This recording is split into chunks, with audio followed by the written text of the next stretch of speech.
مرد کا کام عورت کو سمجھنا نہیں، اس کو محسوس کرنا، اس کی حفاظت کرنا، اس سے محبت کرنا ہے۔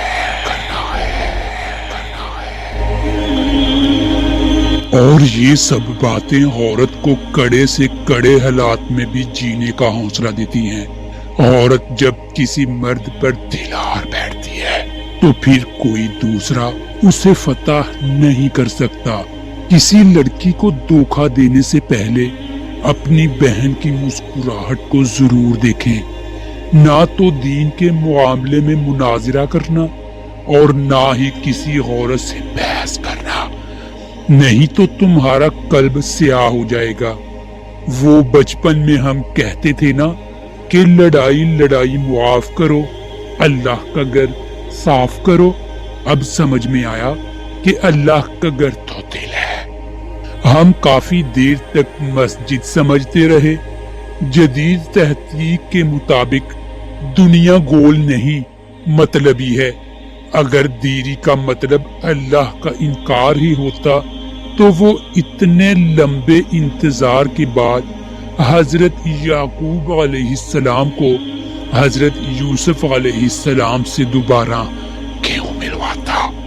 کسی کو اتنا مجبور نہیں کرنا چاہیے کہ وہ اپنی خاموشیاں توڑ کر لفظوں سے تمہاری دھجیاں اڑا دے۔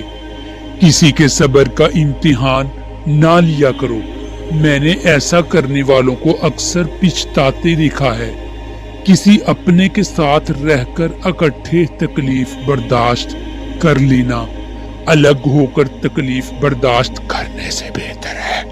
معافی مانگنا یہ ظاہر نہیں کرتا کہ آپ غلط اور دوسرا صحیح ہے، بلکہ یہ ظاہر کرتا ہے کہ آپ کے نزدیک رشتے اناہ سے بڑھ گئے ہیں۔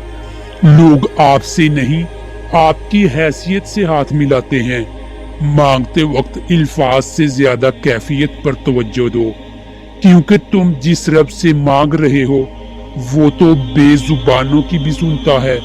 مرد اگر سیرت کو ترجیح دیتے تو عورت صورت کی بجائے سیرت سنوارتی۔ بات کردار کی کرتا ہی نہیں ہے کوئی۔ لوگ کہتے ہیں بتا کتنا کما لیتا ہے۔ لوگوں سے ڈرنا چھوڑ دو، عزت اللہ دیتا ہے، لوگ نہیں۔ اب ایسا لگتا ہے سب سے بڑی جلد بازی بڑا ہونے میں کر دی۔ کتنے اچھے تھے میرے بچپن کے دن۔ اگر انسان میں ساتھ نبھانے کے گن نہ ہوں تو کم از کم اتنی ہمت ضرور ہونی چاہیے کہ ساتھ چلنے والے کی آنکھوں میں آنکھیں ڈال کر اپنی بزدلی کو تسلیم کرے اور اسے واپس اسی مقام پر چھوڑ کر آئے جہاں سے اس کی آنکھوں میں محبت کی پٹی باندھ کر سفر کا آغاز کیا تھا۔ تعریف مرد کا بچھایا ہوا وہ جال ہے جس میں عورت بہت جلدی پھنس جاتی ہے۔